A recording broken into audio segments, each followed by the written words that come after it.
All right, welcome to the very first episode of A Big Girl's Guide, the podcast. So excited. Joey Castorena. Let's see the Castor. Dang it. I knew I was going to say it wrong. I just knew it. It sounded like you said it right. Castorena? Castorena. Castorena for white America. Castorena for everyone. Castorena. Okay, because I was practicing it in the car, and I don't know. I knew I was going to say it wrong. I just knew not to say like Lisa Rinna. Because when you were sending me the recordings, you said it perfectly, and then when I said just don't say it like this, I shouldn't have said it. I shouldn't have said it. That's how it goes, though, right? Yeah. So. Happy Britney Independence Day. Oh my God. Yes. Moment for all of us. I'm so excited for her. I feel the worst because I didn't even know that was a thing until it became a big thing. You know what I mean? Like, I don't think I realized what she was doing because, like, Britney was a big part of my growing up, and I love Britney. Oh, yeah. But it's like, then I became, like, she became a mom and I became a mom. But my becoming a mom, it took a different turn than her becoming a mom. So I wasn't paying attention to a lot of stuff I paid attention to anymore because now I'm watching PBS Kids and then from so forth. Yeah. So I was like, oh, I'm the worst kind of fan. But because I didn't know, but everybody knew we were supposed to be freeing Britney. Yeah. Did you watch any of the documentaries on like Hulu and like Netflix or anything like that? I didn't because she seemed kind of, when I saw her, I follow her on Instagram, obviously, and she seemed kind of disturbed by them.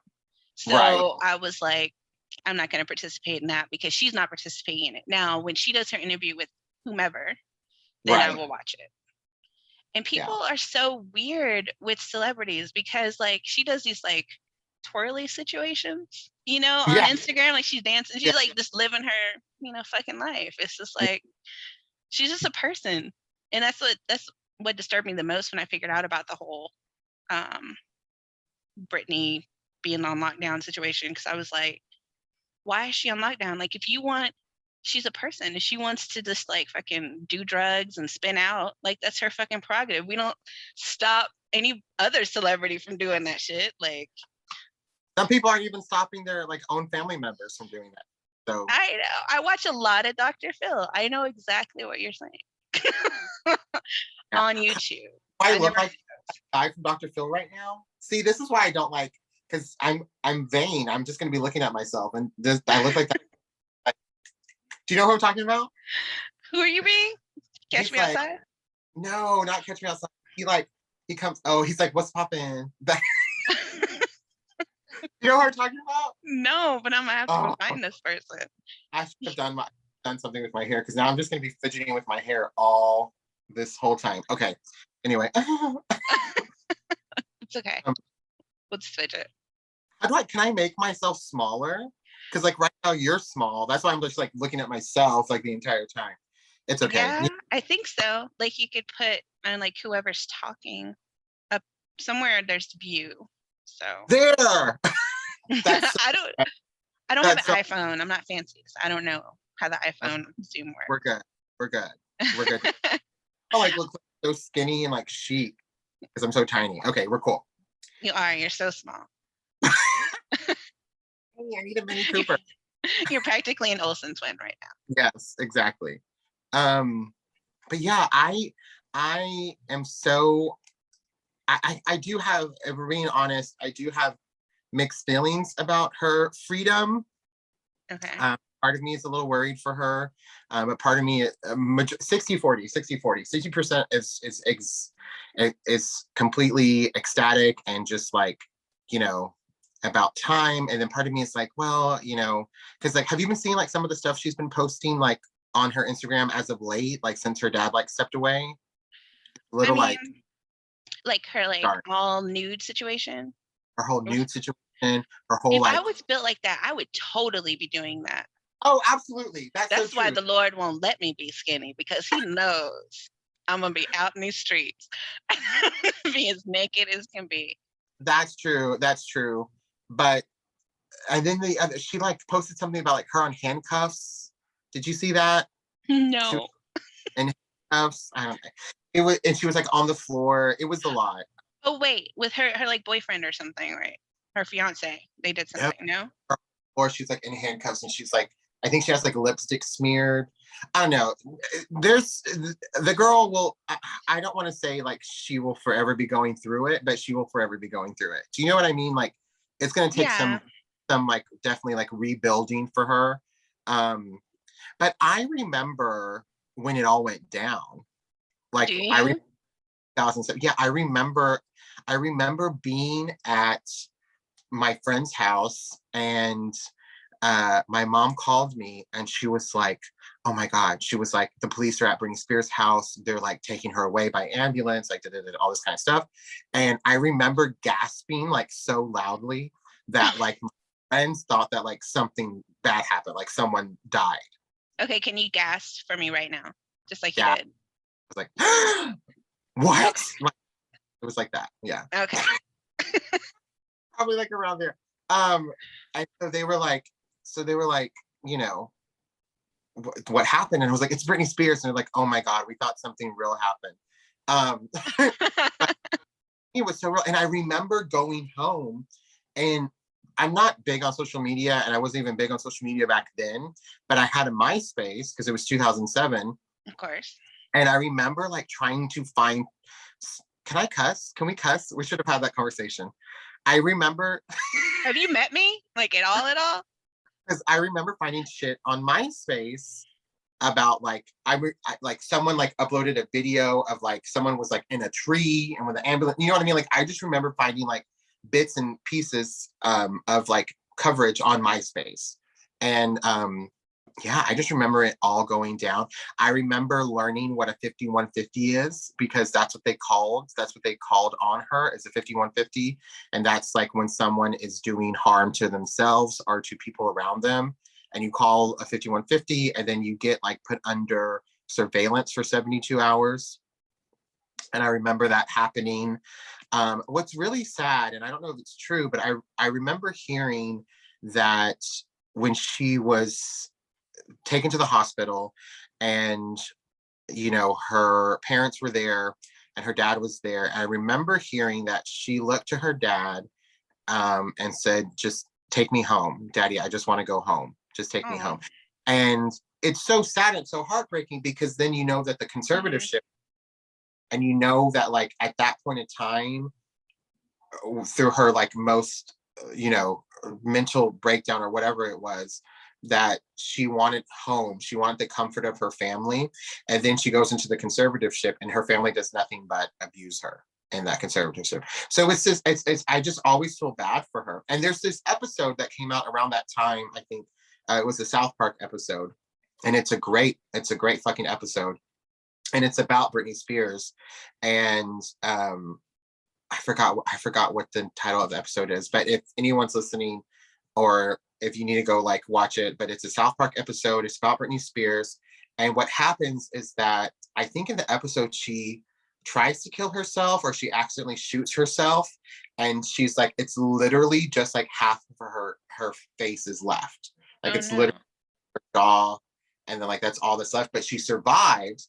And so, but they still use her, like they still make her get on stage and sing and perform and like all this kind of stuff with this like half blown off head. And it was just so, I mean, it's South Park, so it's controversial, but it was just so spot on. And I rewatched it a couple months ago because that's when everything like the Free Britney movement was taken off. And I thought immediately back to that. And I watched it and it's so spot on and it's so genius. And they really predicted everything. I mean, it's just like people just for whatever just hound her and hound her. It's just weird. It's just really, really weird. It is really weird. I remember a mental breakdown when she went in there and shaved her head, and I didn't like. I could see why some people would be like, "Oh my god!" But also, as somebody who has gone through, one of the first things like a lot of women do, especially like like if you're getting a divorce or you're letting somebody go, we go cut our hair off. Yeah. So she took it just like the next step. Because I know when I got divorced, I chopped my hair off. When my mom got divorced from my dad, she chopped her hair off and looked so happy. So, you know, it's sometimes like you're just like cutting something out of your life and it's like a symbolic thing.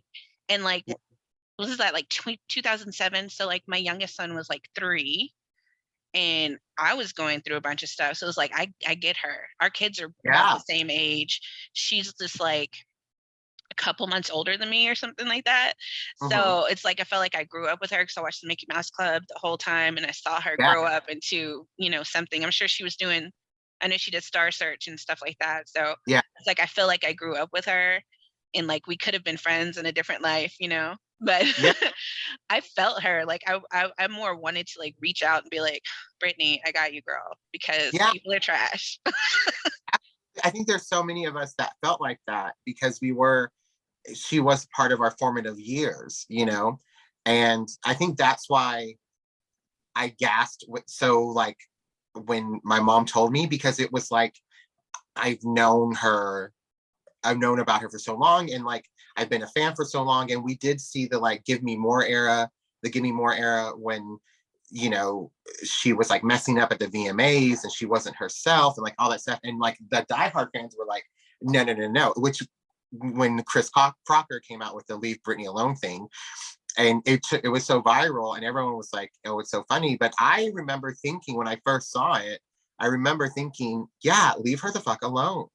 Like, and it's just so crazy to me that like even after, because Diana was before Britney, and it's like we go through, you know, what we went through with Diana, and then you still see this hounding of like celebrities, and it's like, just leave them the fuck alone. And also don't put them on a fucking pedestal, you know? Yeah. It's just like we don't learn. You don't. There's so many celebrities that get to do what they want to do, and I don't know if it's just like the management of her life that kind of, you know, took it into like if she could have had a more private life. Like we know a lot, let's just say parallel Justin Timberlake. We know a lot about him, but we also don't know a lot about him. Exactly. So it's like they're like, you know, obviously they were Justin and Britney forever. They were obviously on the Mickey Mouse Club together, in sync, always in sync forever.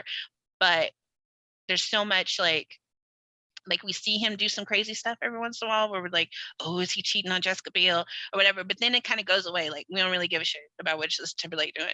So it's like, can we do like give Britney the same courtesy of let her give us what she wants to give us and we'll take that. Yeah. And then I'm sure we got to like start talking about other stuff, but I just want to say this. It's okay. I love Britney. It's so interesting because, you know, you see these male celebrities that are constantly doing fucked up things and saying fucked up things, and they get chance after chance after chance. For example, Mr. Shia LaBeouf, you know, is so problematic, and he gets chance after chance after chance, and he is from that Disney genre of like Lindsay Lohan. Like he's around that from that time period of like Lindsay Lohan, Amanda Bynes. Like, you know, you look at those two girls and banished, you know what I mean? Like they were going through it, they were probably on drugs or whatever, and then banished and never given a second chance. I mean, I think like Lindsay got that like what Lifetime movie, the like Dick and Elizabeth or whatever about Elizabeth. She had a reality show not too long ago, and then that was problematic for some reason. But she's gonna have a Christmas movie, so good for her. Yeah. It's like that thing of like, you know, yeah, she's okay, so yeah, she has a Christmas movie coming out or whatever, that's great. But at one point in time, she was like the it girl. The same with Amanda Bynes. And it's like now they're like reduced to, no offense, because I know people like it's a cult, but like people love those Christmas movies. But now they're like reduced to like a Christmas movie where Shia LaBeouf is still, well, I mean, I don't know, still, but I mean, like, you know, he went through all that controversy, and then he did Fury with Brad Pitt and like an amazing cast of actors. And it's like, why is it that like people like the Shias, like those kind of guys, the problematic men, are given like Mel Gibson, like they're giving like chance after chance after chance. But once a woman steps out of line and seems a little chaotic or whatever, problematic, it's like chop, you're gone. You That's know, just it's like historical. ridiculous. And here we are, and it's still happening. It's still happening, you know? It's just, it's annoying to me. It's so annoying. It's like historical because women are supposed to stay in our Yeah. place. Like we're not supposed to talk out of turn, and we serve our purpose and then we move on about our business. And when they go a little haywire, then people don't know what to do with us, and they're like, oh, she's gone. We can't make use of her. But for some Yeah. people, like a Lindsay Lohan, it's like it almost became part of her character. Like then she had to kind of, I think she had to kind of absorb the crazy because that's what Right. gave her the attention. It's like, Right. oh, okay, here comes Lindsay Lohan, and we'll watch it, and we'll watch her spiral, and we're gonna watch it. You know what I mean? We'll watch Right. her success and her fall at the same time. Like Shia LaBeouf, I don't know. People think he's a little, I don't know. He's got some sort of mental illness, I'm sure, but I, he's got I don't see him do that much stuff. I mean, that's like even Stevens. I saw Peanut Butter Falcon. He was really good in that. well, okay, that Peanut Butter, and then he did the movie that's like about his life, the like Honey Boy or something like that. I've And seen like, it pop up in my Amazon Prime thing, but I have not watched it. you should watch it. It is a good, um, but it's that thing too of like, because I remember that both those movies had a lot of Oscar buzz, especially Honey Boy, like, you know, because he like, I don't think he directed it. I think he wrote it or something. And but still, it was like his performance. They were like, it was a really good performance. You could get an Oscar or an Oscar nomination. And I remember not being happy about it because I was like, he doesn't deserve that fucking Oscar nomination. There's And a lot then of people that don't. that don't exactly. And then and then there was then when the nominations came out and he wasn't nominated, I was really really happy because I just don't like that I just don't like his thing of getting you know. And the same thing with Kanye, the same Yeah. fucking thing with Kanye, you know. It's like it's so crazy. It's like, and I'm not saying that Kanye and Shia are the same fucking thing, but I'm saying it's the thing of these men that can go onto these shows and that are invited onto these shows and can just run their fucking mouths, and then people are still like supporting them and like, you know what I mean. But it's like if Britney Spears goes onto an interview and she's chewing gum, then it's like she's trash, she's having a mental break, you know what I mean. It's like this, Yeah. it's this thing. And Like it's that Pepsi meme where they ask her like what kind of Pepsi, like Pepsi. I'm like, we're laughing at it, but it's just like, you know what I mean. It's like it's just frustrating. It's so frustrating. But full circle, I'm glad she's free. Happy Britney Independence Day. It's been a long, long journey. Someone said to me recently that like I don't know if she said it, I don't know if it's a rumor, right? But rumor or not, but she is not going to come out with music. She's done. Oh Apparently, really? which if that's the tea, then like good for her because she deserves that just freedom, that true freedom. Like fuck the music industry, fuck going on tour, just have your moment, girl. Go fucking have a pina colada on that fucking beach and just live your life. You know, go full Grey Gardens. You deserve it. If she, not Great Gardens, but she she does deserve a break. But if she came back with some stuff, I know it would be fire, and she could do it, you know, her way, which It would would. be, you know, refreshing just to see Yeah. what she would do. Like she wrote so many songs that told people that she was trapped and that she wanted to Yeah. be free. Like there's so many Yeah. songs I'm like, this girl is going through, and you sing it and mostly you just absorb it like I'm going through and I'm Oh, trapped. And yeah. it's like she was telling us, and then I think about it, I'm like, I'm surprised they let her put that shit out because Yeah. she is writing a letter saying she is held hostage right now. Why won't you Yeah. let her be free? Stop looking at me. You know, why do you want a piece of me? Like, why does Uh-huh. everybody want a piece of me? What is happening? She Exactly. was trying to tell us, and you know, we were just jamming. The beat was too good. We were learning that choreography and everything. For sure. We were just acted. I'm just looking at her waistline and putting her picture on my refrigerator to make me not go in there. It didn't work. Fell off. I know we have a theme to this, but I'm just going to talk about, I know we're just like, maybe we should change it to A Big Girl's Guide to Britney. But I remember when a Slave for You video came out, and I remember being so obsessed with her look and her hair. And I remember learning that like they just like basically just like wetted her hair and sprayed the fuck out of it with hairspray. And I remember getting out of the shower one day. I was in 6th grade. I remember getting out of the shower one day and like not drying my hair. And I didn't have long hair in 6th grade. Like, I don't know what the fuck I was thinking. But I got out of the shower and as soon as I got out of the shower, maybe I towel dried it a little bit, but I just sprayed the fuck out of it with hairspray because I wanted that like Britney Spears, I'm a slave for you look. You know what I mean? Did it work out? I want to say no. Because it was like the end of my hair were like really hard. And really like, you know, because like, girl, it was like 6th grade and like, what was that? 2001, 2000, yeah, probably 2001, 2002. Way to make me feel old. I'm sorry. Someone was like, someone's gonna listen to this and be like, I was born at 2002, and it's like, fuck off. My son was born in 2002. I have a full 19-year-old right now. Like, oh my. If you were born in 2002, you were 19. Oh my god. Oh my god. That's crazy. That's so crazy. I was having a baby and you were like going to math class. Yeah. That's unfair. But yeah, I remember it just like the ends of my hair got really hard, right? Because I sprayed them down with hairspray. I mean, like, oh, what I was saying is I was using Got to Be glue. Like that was like, I think it like just came out and it was like the product. And I just remember having all of their this got to be spiked gel gel, and then the Got to Be hairspray. And anyway, so I sprayed it down with that, but the roots and everything dried, but the ends did not. They were hard because, you know, whatever. Anyway, it did not work. But I was like so obsessed with her that I wanted that hair, that wet look, which now is like back in style.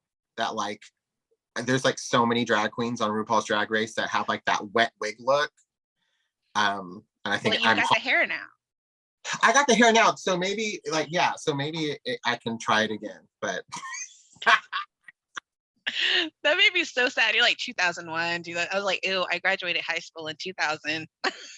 And then I had a baby a couple years later. Girl, I think my friend, one of my best friends graduated in 2000 and literally had a year, or had a kid a year later. So 19. Yeah, I think she did. Yeah, because I think her son's 19. Yeah. Not wild. No, it's just like, like I knew you were younger than me, but I just didn't know how much. Like how much younger. I feel like I have that thing of like vampire DNA, because it's like some people will be like, oh, I thought you were 22, and then some people are like, I thought you were 45. Do you know what I mean? So it's like it's always this weird thing of like never knowing how old I am. I love when people guess my age way younger than it is. I'm like, yes. Hell yeah. Only never guess up. That's what I tell my kids. It's like never guess up. Never. So I had some students before and they're like, Miss, how old are you? And I'm like, guess. And they're like 23. And I'm like, you're my favorite. Come get a free pencil. Yeah. You get an A. You get an A. Yeah. Real life though.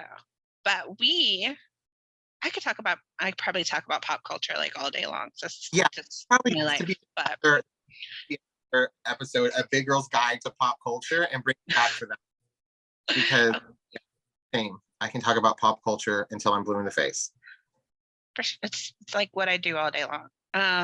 But your episode is Big Girl Rule number 527. If at first you don't succeed, try again. So the title. So this episode is A Big Girl's Guide to Tenacity. So we're talking about perseverance. So we, that goes with Britney. She's Oh, absolutely. tenacious. She's going for it. She's like, I'm gonna be free, bitch. I'm Yeah. Britney, bitch. Here I am. Yeah. So, Okay, so it's a big girl's guide, and then the big girl's rule is if at first you don't succeed, try and try again. yes, that's the rule. Okay, And gotcha. it's a big girl's guide to tenacity is the name of this episode. Okay, a big girl's guide to that. Okay, got it. We're here. It We're was here. it was gonna be perseverance, but I liked tenacity. So Yeah. that's where it is. And I So, also love first you don't succeed, try and try again, and it's very much a throwback to oh my god, Aaliyah yes, song. So it is. Pop culture is everywhere. everywhere. I don't know if people kind of deny it. Yeah. I could totally go on Jeopardy and do those ones. Yeah, those specific pop culture questions. Yeah. Those specific things. Don't ask me anything you can find in an encyclopedia. Right. What's an encyclopedia? Something that old people know about and children don't. So you're just young. You're just old enough maybe to know what an encyclopedia is. I know. I definitely remember doing projects with this. Britannicas. I remember. Right. That's what it was. Britannica. Yeah. And Yeah. World Book. I remember that. Thesaurus. What is it called? Thesaurus. Thesaurus. Okay, that's still a thing now. But like Is they it? don't kinda. I mean, you can well now people are more like dictionary.com, thesaurus.com, but you can buy a thesaurus. That's where you find a word that sounds like the word you want, but you don't want to use that word. Oh yes. Okay. Yeah. Definitely. What's another word for whatever the hell? Yeah. So that's what I did. What's another word for perseverance? Tenacity. Boom, tenacity. I liked it. Love it. It sounded better. So I was trying to work in my thing. I'm trying to make Can We KiKi a thing, but I'm not sure if it's going to end up being a thing. But we talked about it, so there it is. Can we KiKi? I love it. Yeah. Can we? I thought you were gonna. Or not Wendy. No, What's her I name? can't do that. That's Wendy. I Yeah. can't do that. I don't know what it'll be. I don't know what it'll be. It's just that now. Yes. Can we KiKi? Can we? I'm here for it. We've been kikiing for a few minutes now. Yeah. So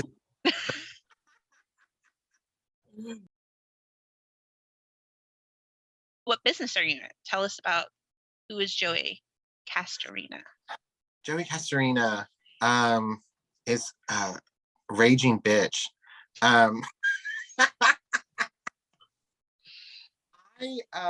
I am a child of the rainbow, and I have always been into performing, into entertaining. I grew up. My first entrance into the arts was dancing.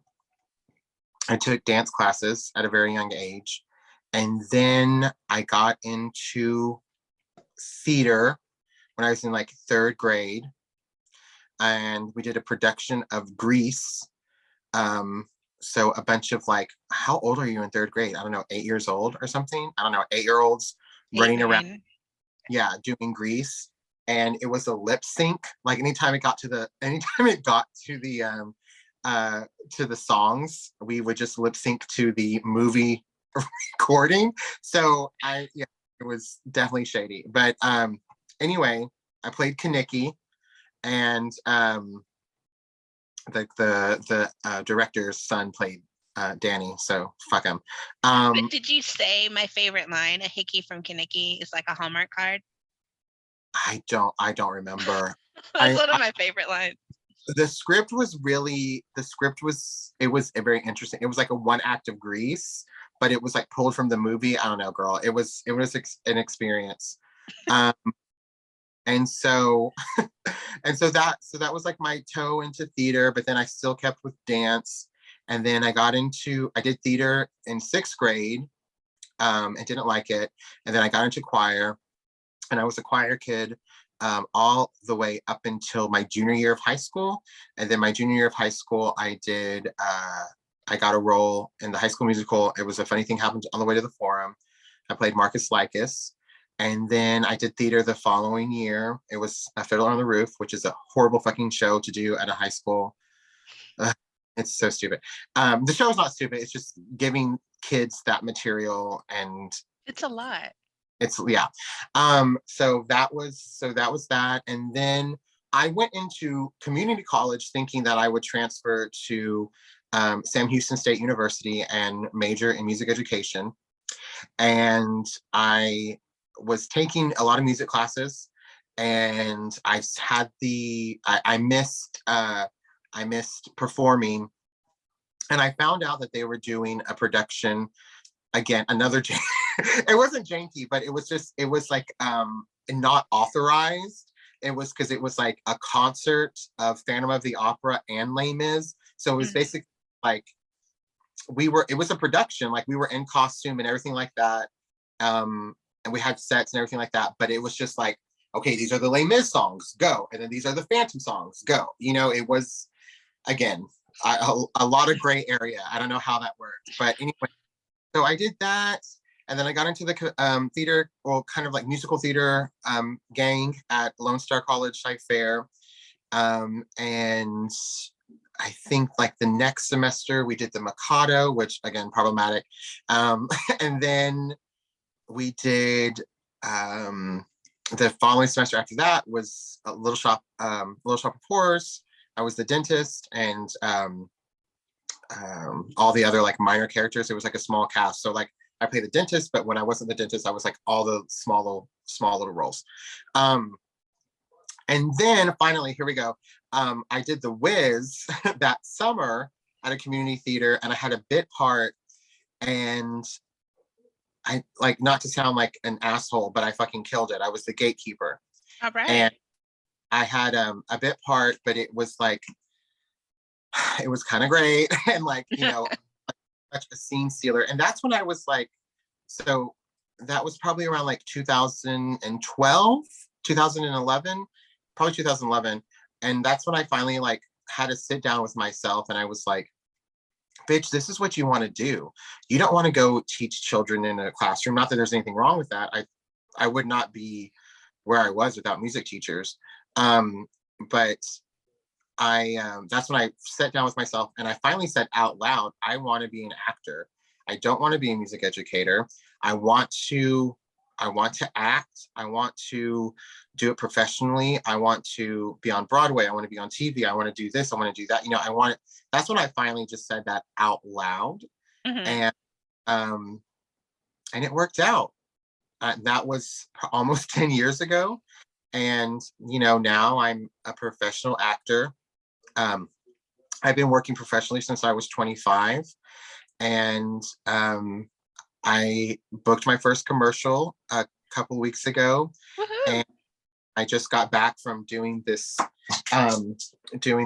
Untitled project for a very popular streaming channel that sounds like Recflix.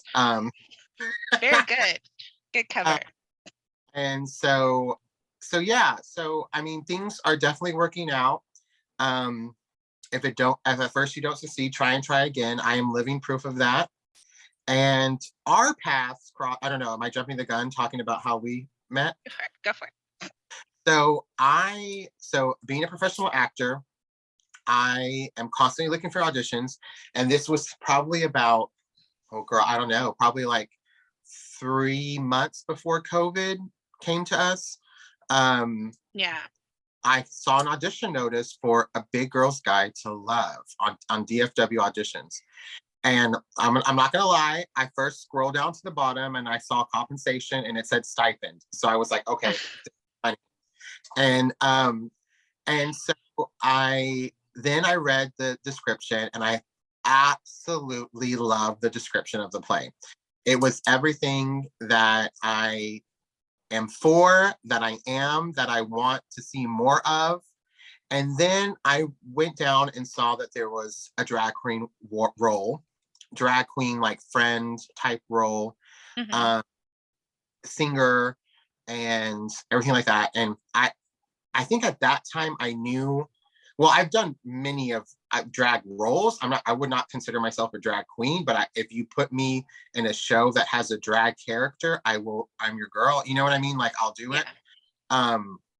But as far as like going to like Hamburger Mary's and like performing and lip syncing, no, that's not my gig. Um, Mostly because I'm so lazy.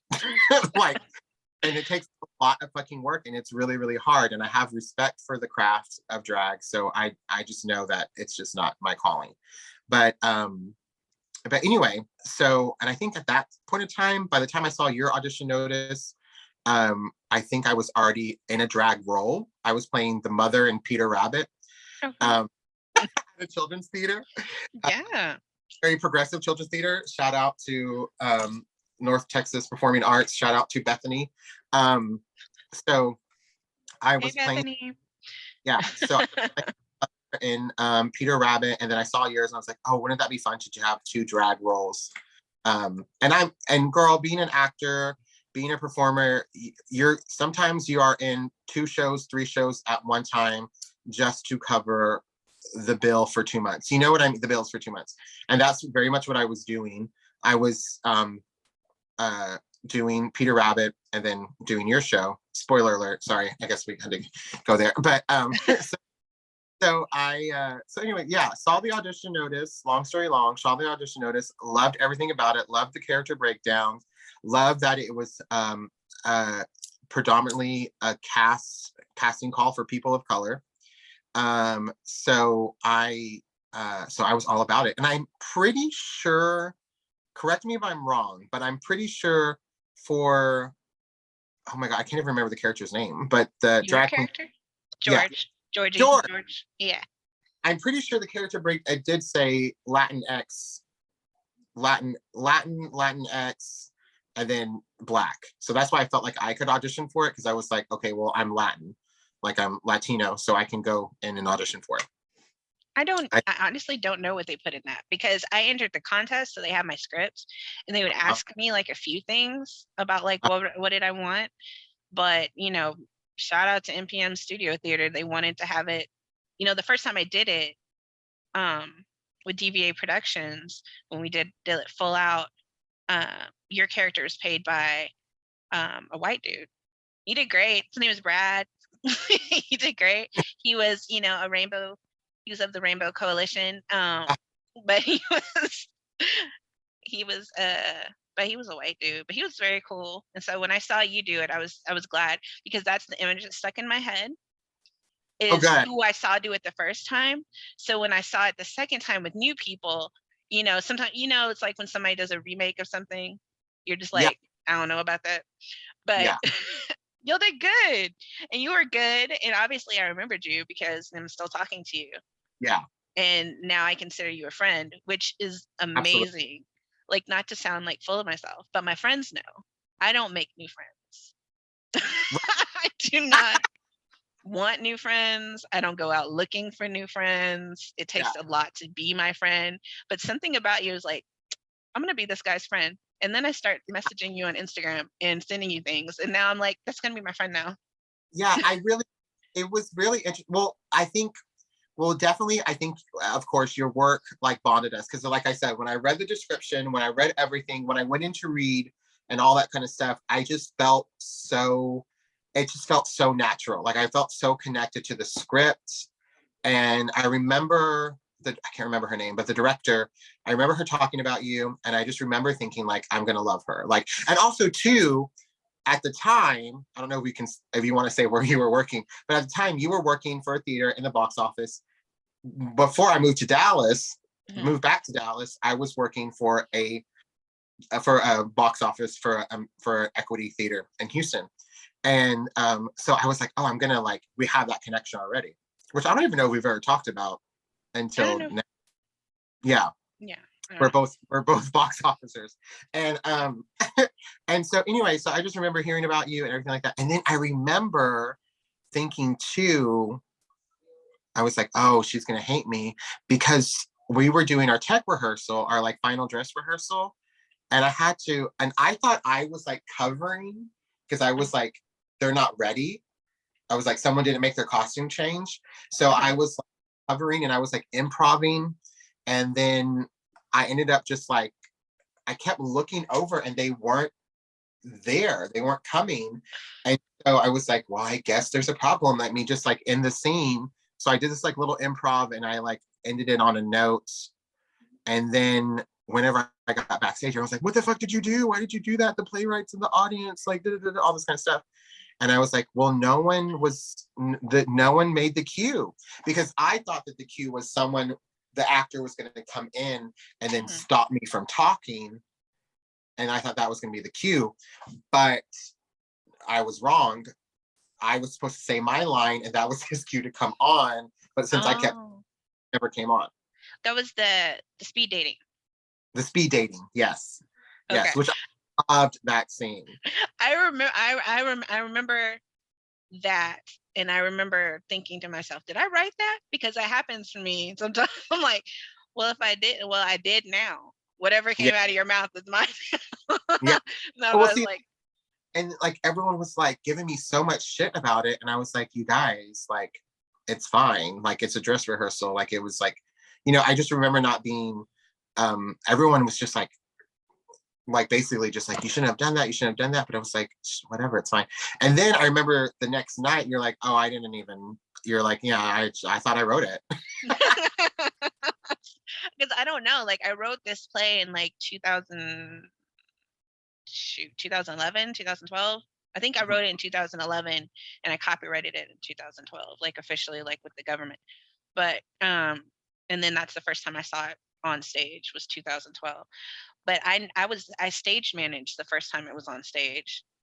So I had the script in my hand. So, and then I knew what the words were, because I don't know if you stage managed before, but we pay real hard attention to the words coming out of the actors' mouths. Yes, of course. So it's like the main character, Sloane, was played by this fabulous actress who has passed away. Her name was Michelle Renee. She was fantastic. But when she did it, it was always funny to me because I know I didn't write a lot of the stuff that came out of her mouth, but it was great. Like, she didn't remember some of her lines, and she just kind of like let it flow, and I still super enjoyed it. So I was like, I'm not Neil Simon, so I'm not gonna like snatch the script and say y'all are done.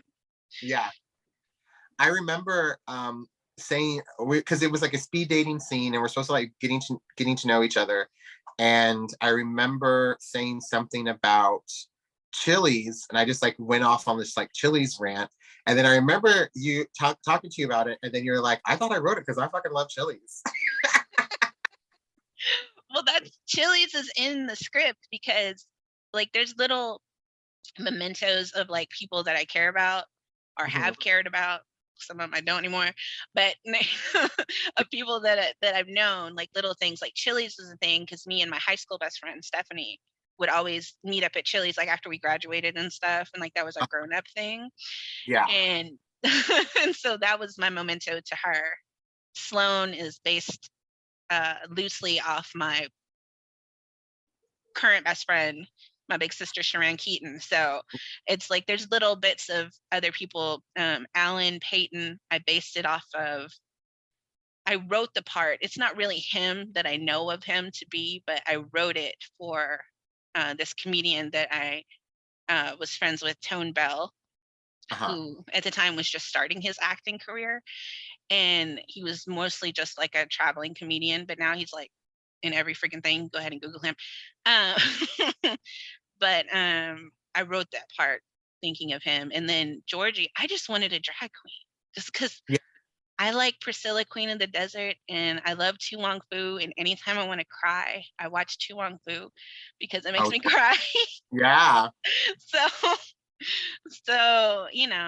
I just knew I wanted a drag queen. That's nobody in particular. I love RuPaul, but that's nobody in particular. But I'm glad you got to do it. You did fantastic. I mean, it was a staged reading, so it was even more than I expected it to be. So I'm like, good job, Alice. It was the writing of the script too, and like this might just sound like we're just like complimenting each other, but like the writing of the script for me, it was so like it's just so modern. It's again, it is the perspective of a Black woman, a Black plus size woman, and what it means to live in this world. You know what I mean? And it was like, And we don't have a lot of that. And that was one of the things too, that like after everything that we went through with George Floyd and everything like that, and like all the theaters were coming out and saying we're going to change our perspective, like, you know, all that kind of stuff. Girl, I mean, nothing has changed. No, No. nothing has fucking changed. No. I mean, there's little progressive things that are happening here and there, like, you know, Theater 3 just did a production of Little Shop of Horrors, and they cast a drag queen in the role of Audrey. Mm-hmm. So that's everyone, all the oh, what are they called? Like the, you know, like Gina and Pam. Have you seen Little Shop of Horrors? Of course. Okay. I forgot Gina and Pam. I mean, they're in it, but I forgot like what those three girls are called. Like they're called something script. They are, and I know exactly what you're talking about, and I wanted to be them like for a big chunk of my life. So. Oh yeah, absolutely. Oh my God. I would love to do it right now. Yeah. If I wasn't so shy about singing in front of people, I would totally audition for such a thing. Yeah. Alarm goes off at 7. Yeah. It was but anyway, so they did that, and then they had the drag queen, and then they also had at least I think it was a drag queen. I don't want to like misgender anyone, but I heard from someone that he does a lot of drag, but okay. Maybe I don't know their pronouns or anything like that, but or how they identify. Maybe it might be a woman that did drag for a minute or two, and then also like I was saying, the characters, the background or the singers, the three girls were also all cast as were cast as Black women, which is rare. Sometimes you'll see a Little Shop of Horror production and it's all white girls as the backup, you know, and it's like, but anyway, there's like little stuff here, but like the seasons haven't changed. You know what I mean? You know, there's a lot of like the diversity that theaters are bringing is doing Fences, and that's their one show. You know what I mean? It's like if y'all were talking all this stuff during the time of 2020, when we were going through Breonna Taylor, when we were going through George Floyd, and you wanted to bring change to your theaters, to your audience, that talk that y'all did back then, basically to save your asses, we're not seeing it now. There's nothing, and I'm an actor out there in these streets auditioning DFW theater, and for me, there's just really not anything that is bringing the diversity that everyone was talking about. So when I read your script, and this was pre-pandemic, I fell in love with it because it's such refreshing. You know what I mean? It's so refreshing to be a part and to act in something that is not geared towards white straight love, you know? Yeah. So that's why I loved it so much, and I still have it. I still have it in my Bible right behind me. I would get down and bend it, but I don't know if like my shirt's gonna ride up, my ass is gonna be on the camera, but it's literally right behind me. The script is right behind me, because it's such a good script, and I loved it so much, and we need more of that, for sure. Well, thank you. I'm glad you enjoyed it. I'm gonna have to go read what I wrote. I can watch the recording. I have a recording from a long time ago. I don't have a recording of yours, but I have a recording from a long time ago. I can't share it, you know, because it's in the DVA vault, so we can't. But because I do the marketing, I get to look at stuff I want to look at. That's so crazy. How do you still have the script? It's supposed to collect scripts. Oh, really? They should, but it's okay because I still have a script from when I did a show at that very theater, and she never asked for it back, so she doesn't have it back. I know I'm not gonna do nothing with it. My shit's copyrighted, so you good. I know, like it's right there. That's so funny. My shit's copyrighted. You good? You're fine. I won't have to come for you. But you know, maybe next season those theaters can try again to do better. I mean, we'll see. I know it's there's a lot of not people of color that run everything. Right. And not only are they the ones that are in charge, but the ones who are in charge of them are extra not people of color. Right. So, and then they have their base audience and the people that give money and the people who they think are going to give money. So it becomes kind of a, Right. Like, somebody who's worked for a couple of theaters. Now, like DVA, we were totally all about we're totally about being diverse and putting anybody she wanted to put in there. We did, colorblind casting and all that kind of stuff. right. It's whoever she wanted to be in the show. And it Right. just happened to be a lot of Black people because that's who we know. And also, I'll ask Sharon that when I interview her next week. Like what goes into all that. But, I've been blessed to work with a lot of really fantastic people of color in the industry. So, Yeah. white people do what they And do. I don't. we're not here to bash any white theaters or whatever you want to say, but we're just, me personally, as a Latino, as a Mexican, I'm just tired of trying to play these white characters and these white roles. You know what I mean? So you're writing a play, so you're going to change everything. Which I'm writing because of you, because whenever we were done and we were talking, after the show or whatever, and I was telling you all this stuff and I was telling you I love, da, da, da, and you said to me, it sounds like you have something to write. And then I was like, well, damn, bitch, maybe I do. Maybe I like it never hit me to write anything. You know what I mean? Yeah. And I remember thinking that then, again, this was a week before the lockdown, right? This was probably like our last outing before COVID. So this was like March, like literally the week before March 13th, whatever week that was. So I remember you telling me that, and I remember thinking like, that would be interesting. And I remember thinking that would be fun to write something and, maybe I'll give it a go. And then what really pushed it forward was, again, theaters are trying to reopen and everything like that. Auditions are coming back, and seeing the seasons that are being put out there, the upcoming seasons, the seasons that are currently running and everything like that, and still not seeing that diversity is incredibly frustrating. And it's like, well, fuck, I guess I have to write my own shit, and that's like, that's what you did. That's what so many people like, Issa Rae, the girls from Broad City. I mean, so many people are come to a point in their career and they're saying, well, I'm not getting this, I'm not getting this, I'm not getting booked. And they say, okay, well, you know what? I'm gonna start writing my own stuff and then putting out my own content. Yeah. And it works out for so many people. I don't know if it's gonna work out for me. Sure it will. I don't know if it's gonna work out for me. I am in the process of writing stuff, but it is not my main priority. I am still auditioning and doing stuff, but it's happening. It's slowly coming together.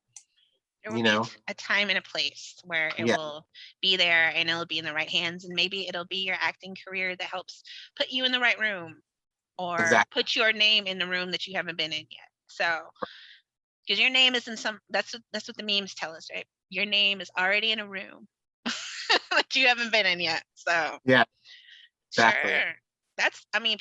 Whenever people know that I write, they're always like, they want to tell me ideas for me to write it.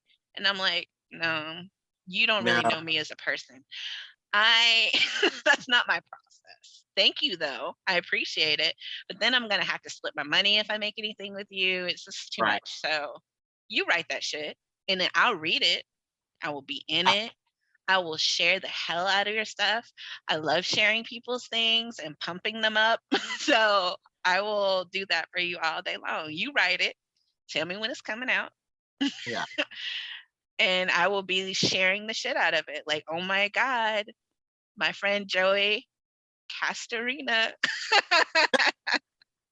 just wrote this fantastic script, and it's gonna be out there on all your stages and shit, on Broadway, wherever it is you want it to go. Wherever. Yeah. You just got to get in the right with the right people. Yeah. So, what are your ultimate goals with this business? Is it theater? Is it TV? Is it? Well, you know, so going to the thing of like, if at first you don't succeed, try and try again. And that's literally, I mean, going back and being 21 and deciding that like I want to act, um, that was definitely a time where I had no idea what to do. You know what I mean? And everything prior to that, like acting wise, um, even prior to that and then after that was all baptism by fire, right?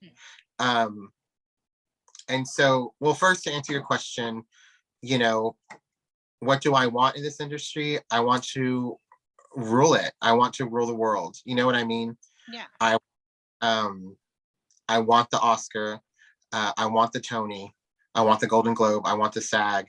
You know, all that. You know, I do want that. And to sit here and say, oh well, I just want to be working and you know, da da da da, and I just want to be able to support myself on acting gigs. No, And that's why you're my friend. No, bitch, that's not what I came here for. no, that's not what I came here for. And I think you know, for so many years, um, I thought, and I don't know why, because I have extremely supportive family. You know, my mom and dad are I'm the only child, so they support everything I do. Yay. So I don't know why I was so like oh I'm so shy about it. I'm so like you can't talk about it like it's taboo or whatever to say like I want to be an actor. I want to do this. I want to go to California, to New York. I want to be, you know, because like growing up and seeing like kids and shows and everything like that, it's like I can do that. I remember Yeah. being very, very young and seeing Willy Wonka and watching Veruca and being like, why is that not me? Like I'm like I literally can do that, you know. I I love did that that. it's not like that ugly ass Charlie Bucket. It's Veruca. You knew exactly who the fuck you were. Yeah, yeah, no, I don't even have to like really, I don't even need to know what acting is. I can just go, give me those lines. Um, so, so yeah, so I mean, that's what I want to do is to just, you know, rule the world. um, but you know, it's definitely been a journey. You map out things in your head of like, you know, timelines and everything like that. And sometimes it comes sooner and sometimes it doesn't come. And, you know, it was what, June, July that I was like, well, maybe I'm done. Like maybe because like the bookings weren't coming in. I was auditioning for stuff and I wasn't getting anything. I think I got like one call back, um and it was like months ago. I mean, nothing was happening. I needed a job, which that will happen if you are a struggling actor. Sometimes, you know, you can't just do acting stuff. Sometimes you're going to have to like go pick up a random job at Bath and Body Works in my case, or the horse races in my case as well. i was Mhm. working I was working both places this summer. And I remember being at the horse races and thinking, well, this is a good amount of money and maybe I can just keep working here and then I can just go back to doing community theater, um, at the, you know, at night, and you know, this will be my life. Yeah. and and that thought like really, really depressed me. And that's not to throw any shade at community theater or anything like that. But working professionally since, you know, I was 25, and getting paid to do theater, that was kind of like, um not a great moment to be like, well, maybe I won't get paid to do theater anymore. Maybe my time was up, you know, everything like that. Um and so it was very depressing. And then I went back home this July to Houston, and I came back and I went back to work at the horse races. And I was sitting there and I was like, what am I doing? Like, this is not right. This is not it. This is not who I'm. This is just, no, get me the fuck out of here. Mm-hmm. And so that day, I just started sending shit out. I was like, get me out of here. And certain stuff came back to me and everything like that. And it helped me to like wake up and like, get out of there. I got out of there. I left that week. That was my last week at the horse races. And I got another gig working at Jurassic World exhibition. And it's not like theater or anything, but it was just like, it was still like in the entertainment realm. Okay. So I was doing that. And then, a couple weeks ago, I saw this audition notice come through, and it was for a commercial. And the money was really good. And I thought, I'm going to submit for this. And honestly, as soon as I saw the audition notice and the breakdown and everything, what they were looking for, I was like, oh, I'm going to get this. Like, I just knew. And I think certain things like that, I think, we can be humble, and there is a time for humility, and there's a time to be humble, but sometimes you just know that you're the fucking shit. You know what I mean? And like, that like you're what they're looking for. And so when I saw that audition notice, I knew. I just had a feeling, girl. Like, I just felt it. And then you sent me the notice like a couple hours later. Shut up. So you'd already seen it? Yeah, so I already saw it, and I think I wrote you back, and I was like, girl, I'm working on it right now. And then and I was like, what's your email? Because I was going to try to send you my dance reel. And so anyway, and that's what the audition notice says. It said they were looking for like real people that are, real body types that are extremely well dancers. So I was like, I'm in. And so I auditioned for it, and that was on a Monday. I sent in the submission, and then I got the audition on Tuesday, and then I had a call back on Thursday, and then I booked it by Friday, and then this commercial shot by that following Tuesday. So with all that being said, it was one of those moments where I was just not, I don't want to say I wasn't prepared, but I was at the end where I felt like, because again, I was debating whether or not to audition for this community theater production, because I so badly just wanted to perform again, and I think that's things that, like, being an actor and struggling in this business is that, like, sometimes you want to sacrifice just so you can be on stage, just so someone can see you perform, sing, dance, whatever. And anyway, I had this audition come across for a community theater production of a very Christmassy musical, and I was like, I'm gonna do it. I know I can get in, and I can just just have that moment of just like being back on stage. Because I mean, the last thing I did was the reading. Oh, really? Yeah. And so that was about, like, again, a week before lockdown, so March of 2020, and I haven't done anything since then.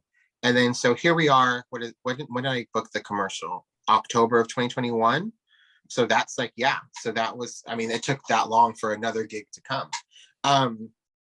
So again, with all that being said, there's just times in this industry where you're going to feel like it's done, or you're done, or you're just, nothing is happening. And then, like that, in the span of 5 days, Monday through, my whole world changed. Right. And so Monday through Friday. From Monday through Friday. And it's just, you have to stick with it. And you have to keep trying again and again and again and again. And I think I might have lost that mind frame a little bit while we were in lockdown. Like, we were going through everything. I might have lost that, like, drive and ambition for a second. Because I mean, we were, nothing was really happening. But now, girl, I'm like, I'm out there swinging. You know what I mean? Like, I'm ready. Like, put me in the ring, put me in, coach. Like, now and now I feel so much better. I mean, when I was doing that commercial, and it was 10 hours. It was a 10-hour day of dancing. And I danced for like 3 hours. I mean, there was like little breaks in between because I had to like readjust the camera and everything like that. Mm-hmm. But it was, my first take was, it was basically like 3 hours of me dancing nonstop. And then we had a little break and then everything like that. And then we did the final shot and it was more dancing at the end. But it was hard. It was exhausting. But I loved it. I loved every single moment of it. And for me, it was this thing of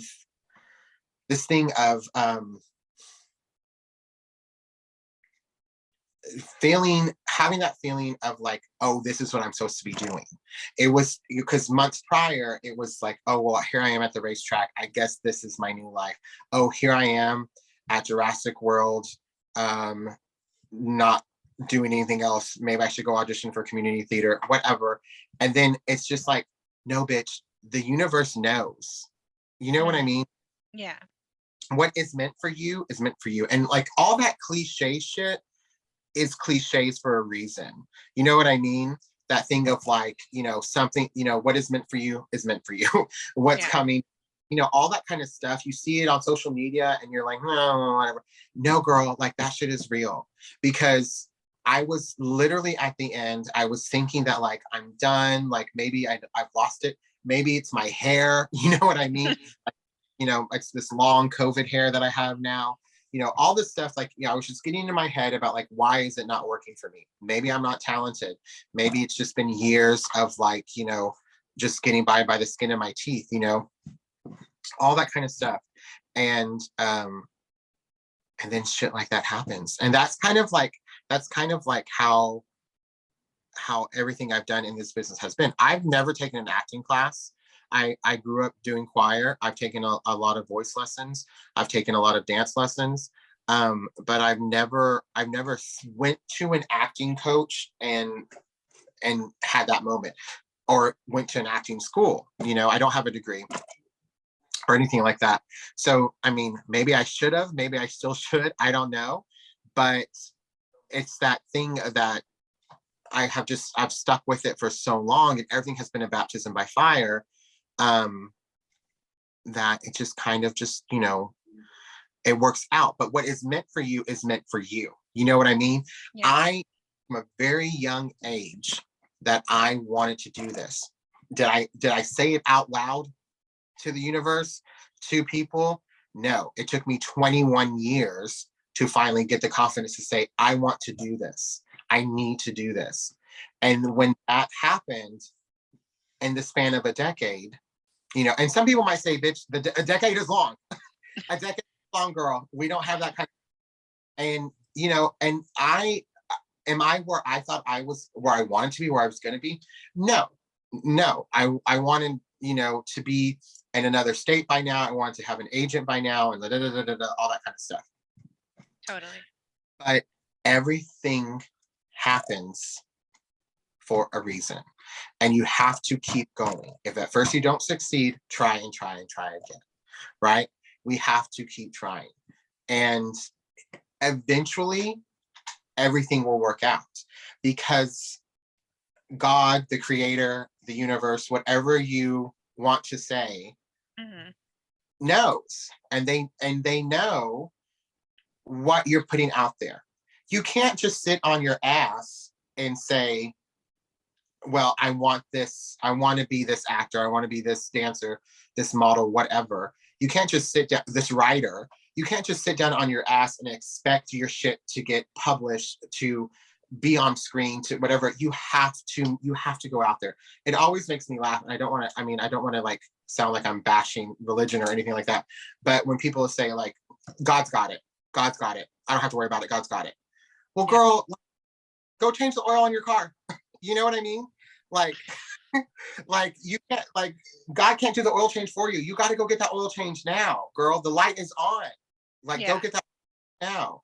So that's the thing that's like what it is with this business, and what I've learned in this decade of like really going for it, is that you have to you have to put yourself out there, and you're probably going to get no after no after no. You know, I mean, granted, yes, we had the pandemic, we had everything like that, and I was sending stuff out, like, you know, once the vaccines came out, then stuff started to, like, and in the theater world, stuff started to, like, slowly come back. And so when I was sending stuff out and auditioning and submitting and all this kind of stuff, and I was getting all this stuff, or not getting this stuff, I of course I felt like it was done, but things happen. I mean, that happened. And on the same night that I got that call back is the same night I got that email from this other project saying, can you come down to Houston and film? And that was, and again, I have no film experience. I've never done any kind of film thing. I've always done theater stuff. Has film stuff been a goal? Absolutely. But did I know how to get to it? Not really. But again, it just happens, and you have to be ready for it. So that's, like, you know, that's my thing of staying with it and succeeding and everything like that. I could just listen to you talk. I was like, is he talking about me behind my back to my face? You telling me that I'm not going to get booked? You telling me I'm not going to get booked as a comedian if I don't go do comedy? You know what you're telling me? She once said, don't tell me you're an actor if you're not out there acting. Don't tell me you're a singer if you're not out there singing. So I remember hearing that, like, several years ago. And first of all, Jennifer Lewis, fucking love her. She's amazing. She's amazing. Listen to her biography. I'm a reader. I have, like, a shit ton of books, but when that bitch came out with her autobiography or her memoir or whatever, I was like, I need to hear this bitch on audio, because no one can talk like Jennifer Lewis, you know? Yeah. Her voice, her dramatics, everything like that. So I highly, highly recommend her book. I think it's called The Black Mother of Hollywood. Yeah, that sounds right. Yeah, it's so, so good. Anyway, so that's what I think about. I think about that all the time. I think about, if I'm going to say that I'm an actor, or I'm going to say that I'm, you know, this or that, I have got to be out there doing it. That doesn't mean I'm going to book the gig. That doesn't mean I'm going to get cast in everything I go out for. No, absolutely not. But I am out there with these fucking headshots, with this sheet music, and you're going to hear me do something. You know, you're going to see me, you're going to watch me. And it's worked out. You know what I mean? It's worked out. The first professional gig I ever got was working. Well, I auditioned for Comedy Sports, right? When I was 21, around that time, I didn't know what I wanted to do, and one of the things I first discovered was the Second City in Chicago, and I discovered that a lot of the SNL people, cast members throughout the decades, the big hitters, and even people that were not on SNL, came out of the Second City program. Mm-hmm. The Second City is an improv school training in Chicago. So for me at 21, not knowing what to do, that was like my thing of, like, okay, well, I have to get there, right? And so I was like, I have to get Second City, and then I'll figure it out from there. So a couple years went by, and I was doing a show. I was doing Les Mis, and at a community theater. I was like 23, 24. I think I was 20, around there, 23, 24. And there was two people in there that were in the Comedy Sports Houston group, which Comedy Sports is short form improv. And they said that there was auditions coming up. And for whatever reason, girl, I was like, well, let me go audition. Let me go see if I can do this. Let me just see what this is about. Mm-hmm. They were doing these zip, zap, zop games. I had no idea what the hell that was. They wanted us to get up there and do like an improv sketch and all this kind of stuff. And everyone that was there, because the improv community is a community. It's a very I mean, people know each other, you know. I mean, you know, you've like improv classes and stuff, right? I had the last time I tried to do improv, I was auditioning here in Fort Worth for an improv troupe, and my personality couldn't let me do it because they started with them games and Girl, shit, and I was like, this is not the kind of comedy that I do. Like yeah. I'm sarcastic and dry. I don't. I was like, what is this shit? I didn't know any of those. I did improv when I was younger, and maybe I was more enthusiastic, and life hadn't beat me down yet. No, I felt the same way when I went to that audition, and these people were like zip zap zopping and like all that stuff. I was like, girl, you know what I mean?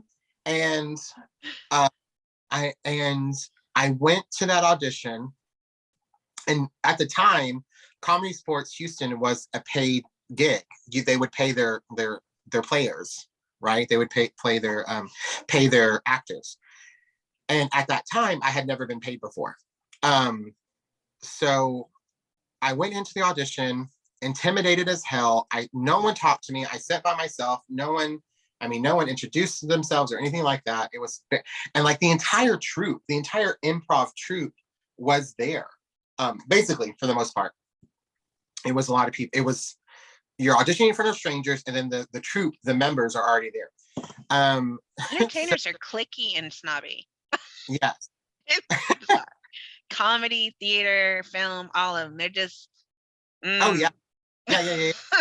Yeah. Yeah.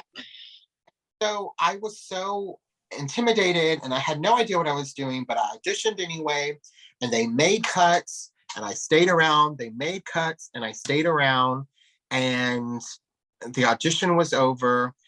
And a couple days later, I got a call, and they said, "We want you to come train with us.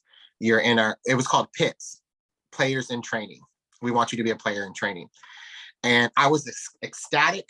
I think every day I went to rehearsal, I think I had to call my dad on the drive, because I said, I just want to turn around. I just want to go home. I can't do this. You know what I mean? Yeah. But, you know, my dad would be like, you got cast for a reason. You got to stick with it. And, and that was also for me, that was like the test of, if I can do it here with no experience, and I can get experience here, then I can go to Chicago, or, you know, wherever I want to go and get that rolling, you know? Yeah. And so I get there, I get into the player and training program with Comedy Sports Houston. And then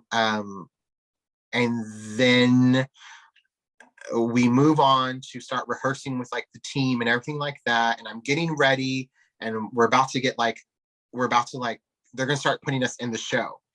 And around that time, an audition came around for a production of Beauty and the Beast in Lubbock, Texas. And the audition notice said, this is a paid professional gig. You will get lodged, you will, you know, get housing in Lubbock, Texas. If you're outside of Lubbock, you'll get a weekly stipend of $200 or $150. I don't know what the hell it was. And you get lodging, a weekly stipend, and you get $1,000 at the end of the run or whatever. And a friend of mine, Angela, shout out to Angela, was going to audition for it. And she said, come with me. And I said, girl, I just got this comedy sports gig. It's rare enough. It's rare enough. You know what I mean? Yeah. Like I can't, it's like, there's no way I can go from having no experience to, you know, community theater stuff, to the now doing this professional improv group. And then now you want me to audition for a production of Beauty and the Beast that is going to pay me this much money, and it's going to fly me out, and all this kind of stuff. I said, girl, there's no way. And then she said, what's the worst they can say? The worst they can say is no. So we go, we audition, we get it.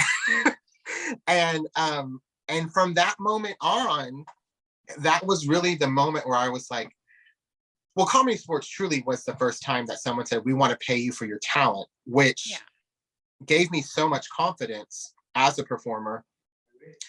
And especially someone who didn't have experience. And that that then led me to Beauty and the Beast. And from that moment on, I've never taken a non-paid gig. So, and that started me on this professional journey track. So yeah, so I started doing that, and then by the time I came back to Dallas in 2018, I had much more professional experience underneath my belt. I came over here. I got cast at Dallas Children's Theater, which is an equity house, which means it's backed by the union, and when you get cast at an equity house, for the majority of the time, you get put into an EMC program, which means equity membership candidate. And for me, at that time, it was so important to get my EMC weeks, to get my work weeks, to get my equity card, because again, not having experience, not graduating from college, not having any acting lessons, other than comedy sports. I will say that comedy sports was kind of my first like acting lesson type thing or whatever. And I'm very thankful for that. But that was the goal. That was like my next goal, was to get my equity card. And then I came to Dallas, worked at Dallas Children's Theater twice. I accumulated a good amount of work weeks. And I'm not equity yet. I do have the opportunity. That's like a whole thing. That's like a whole different podcast, because equity is doing some things now. I don't know if I want to be associated, but then I kind of want that insurance. So it's like it's a mess. I could get into equity right now because I've been paid to act. So that's pretty much all you have to do now. Exactly. But I, for so long, and it's great in its way, I guess, but I for so long wanted that equity card, because to me that was going to be my diploma. That was like, look, I will probably still get my equity card. But did it lose that power it had over me? Yes, it absolutely did. In a way, that's good though, because you're not limited. I mean, that's one of the downfalls. That's why I know some actors don't join a union, because then they're not, like they can still act right now, where and even they could act before equity people could, and they don't have as many limitations on whatever. So that just, and even though people like me could go join equity, because now I've been paid to act before, and but you are someone who is deserving of that equity card. I don't want to pay for it, but if you that sounds like a bill. That's dues and stuff. I don't know. I'll just pass on that for right now. Maybe one day. Maybe SAG. Maybe I'll get there. Yeah. That could be a new diploma, but nobody can take away what you've done. And right. I'm like, I'm totally like you're answering all the questions in my head that I was going to ask you anyway. Like, I'm like, because I was like, I need to pick his brain. I'm like, because I've taken acting classes and all comedy classes and done these things, and I was like, Joey didn't have to. Okay. I was like, so if nobody else gets inspired by this recording, I shall get inspired by this recording, because you inspire me all the time. Like, it's your fault that I'm even doing this podcast right now. What? Other people I've said it before, but I'm very shy and also a commitment phobe. So it's like, this becomes a commitment, and I don't I want to be out there, but I also don't want to be out there. So I struggle with that all the time. And then I did, after I did a comedy set at the Addison Improv, and I was in a class, one of my classmates was like, hey, he was like, hey, I have a podcast. And then I was like, I should be a guest on your podcast, because I felt like it. And so then I was, and he was like, you should have a podcast. Like, you're so great. And I was like, stop it. And I was like, I don't know. I don't know about all that. You are great though. You are great, and and you're such a good storyteller. And I feel like such a jackass for just talking about myself for, I don't know, for however long we've been talking. No, but I was interviewing you. I've already been interviewed. Like if you start your podcast, or maybe one day we'll have a day where they can interview me. But I've already been interviewed. That's out there somewhere. No, podcast you're coming on. But I was like, I want to talk to Joey, and I want to know more about Joey's journey, because I'm going to copy it in some way. I was like, when I told you one day, I was like, man, you should be my agent. I was for real. I was like, how can I hire this man? Can you put my picture out there? Because I don't know what the fuck I'm doing. I'm just it's all you have to it's all about, you know, surrounding yourself with people. That's another thing. That's the thing of like, you know, you can do this on your own if you want to, and it's probably going to be a very hard journey, but you have to surround yourself with people that will constantly support you, that, you know, are there for the long run. You know, there's going to be so many fake friendships and show friendships and, you know, whatever that comes around. Yeah. But once you can get like a good support system, and you can find people that have ambitions to match yours, like I think that's why, you know, another reason why we get along so well is, yes, we're both Pisces, but also we both have ambition. I think yours is like, you're way more tenacious than I'm very blessed in that I do have a good support system, but it's just like when you're in a horrible relationship, nobody can make you break up with him. You have to do it. Yeah. So it's like the same, like my friends, like everybody I know, even people that I just barely know, like the guy whose podcast I did, which is on my website at biggirlsguide.com.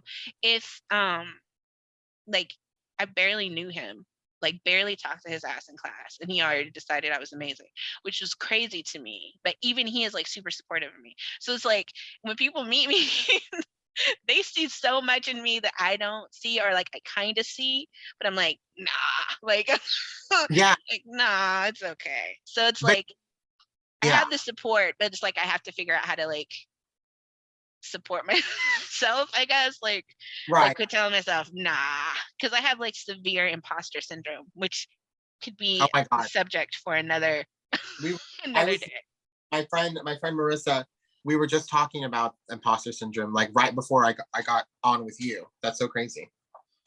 I have that really bad. Like I'm just, people can tell me all day how great I am, and it feels weird to say that even out loud, that somebody else said it, but it's like, and sometimes I do tell myself I'm great, like when I'm by myself.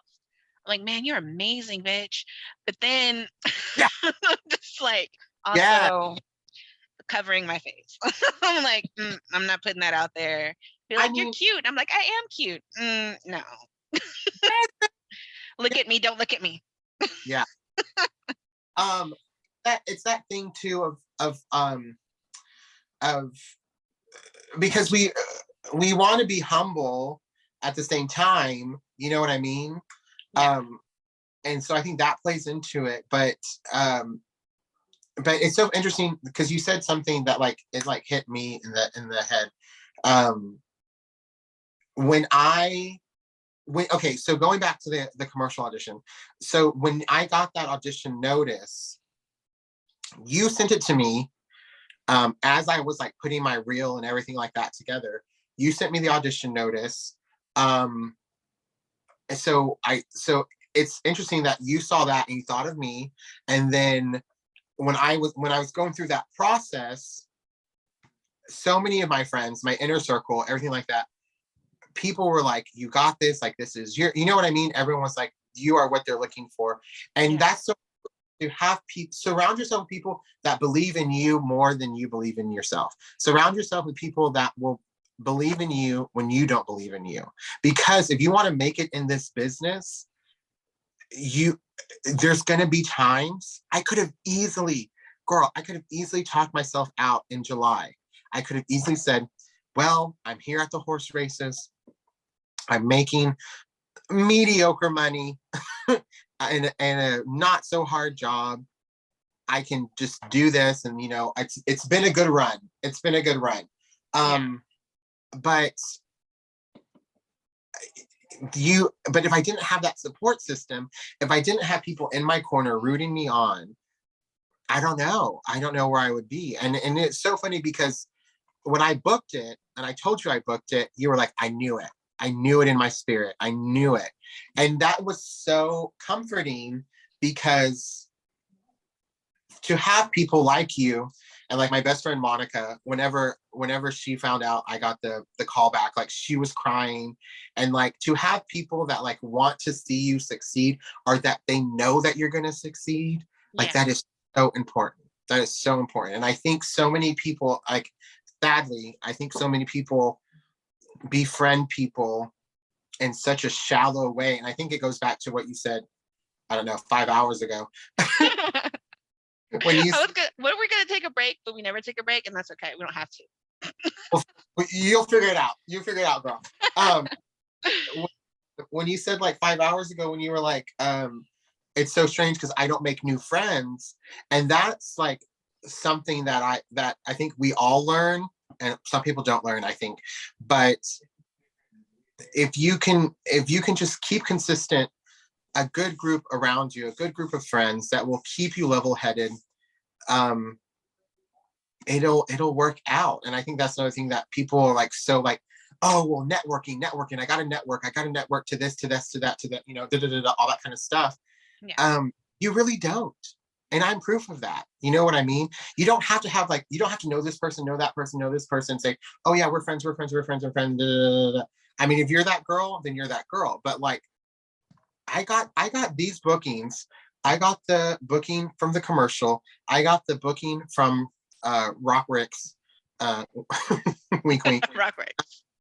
I got bookings because on my own. Yeah. So many people, when I was doing the commercial, so many people were like, "Who's your agent? Who's your agent? Who's your agent?" Girl, I don't got one. I don't got one. I asked you that question. So I was like, who are you with? Because I mean, it's just like, again, it goes back to what is meant for you is meant for you, right? Yeah. You have to believe in that, and you have to surround yourself with people that are going to lift you up, that want to see you succeed.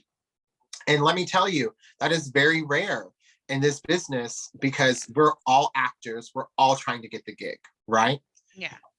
It's hard. That's hard to find a group of friends that really, truly want to see you succeed. Yeah. And that all have the same ambitions of you. Because usually if you find people that are on your level when it comes to ambition, again, they would rather succeed. They want to succeed more than to see you succeed.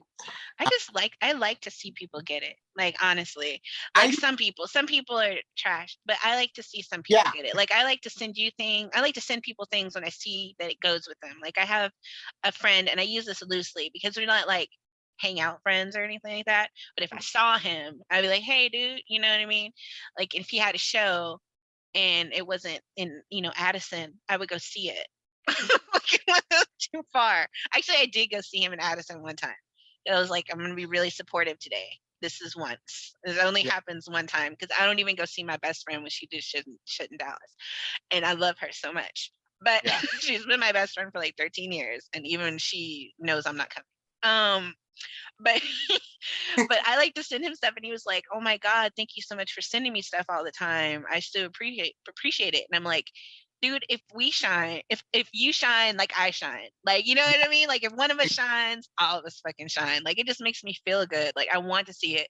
Like, when I saw your video that you posted on Instagram for when you did that commercial and you were like dancing, like, seriously brought tears to my eyes. Like, I was like, oh my God, like, I want to do it.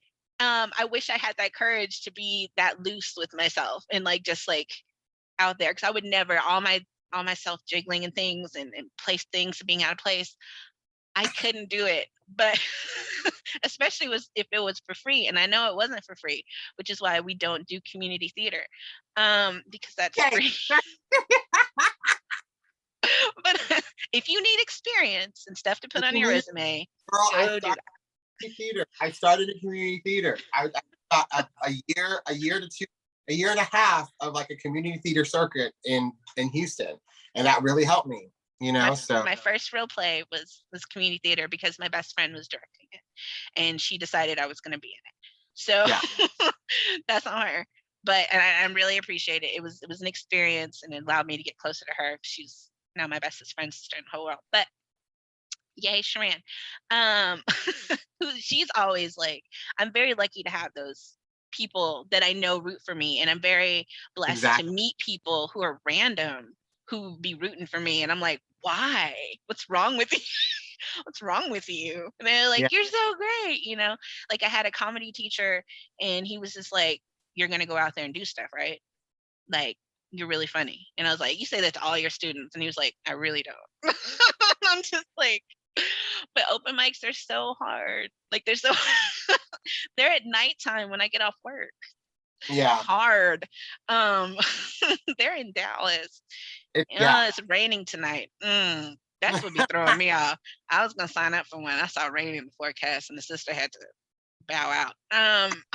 Just, I'm old. I don't want to. He's like, they should caught me in my early when I was in my early 30s. Oh God. I'm not gonna tell you how old I am because I will never be 40. But when I started comedy years ago and I did it the first time and I did it for like 2.5 years, I was younger and braver. And so driving out to Dallas didn't bother me. Now I'm like, fuck that. Like when I did the show in Addison, it was only because I made my best friend agree before I said I was going to do this, that she was going to drive me. I said, you better tell me. Yeah. I'm not gonna sign up for this shit if you don't agree to drive. So she did, and I did. But maybe that's the thing that goes, that's the thing that, you know, what I've been saying is what's meant for you is meant for you. Maybe you don't have to drive to Dallas. Maybe you don't have to drive to Addison. You know what I mean? Like things are still coming to you. You're still doing things. And like, I mean, you're getting started with the podcast and everything like that. Like, I mean, what what is meant for you is meant for you, you know? And I'm gonna try.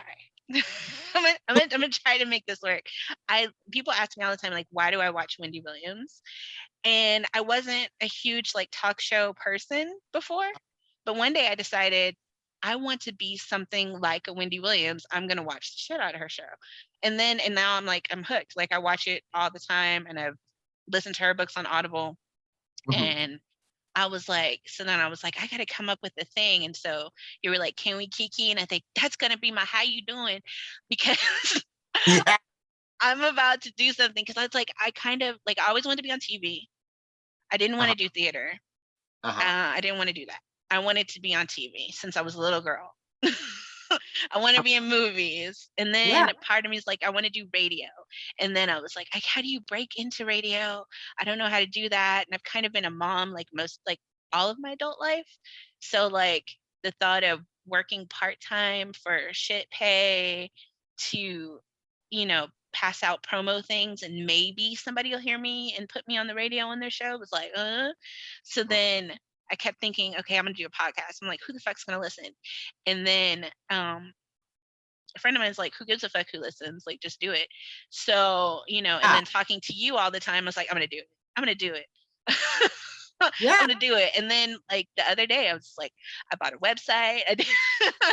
I was like, I started designing my website, and I was like, I started booking people, and then all of a sudden, I have like 6 people lined up, and I was like, what the fuck, you know?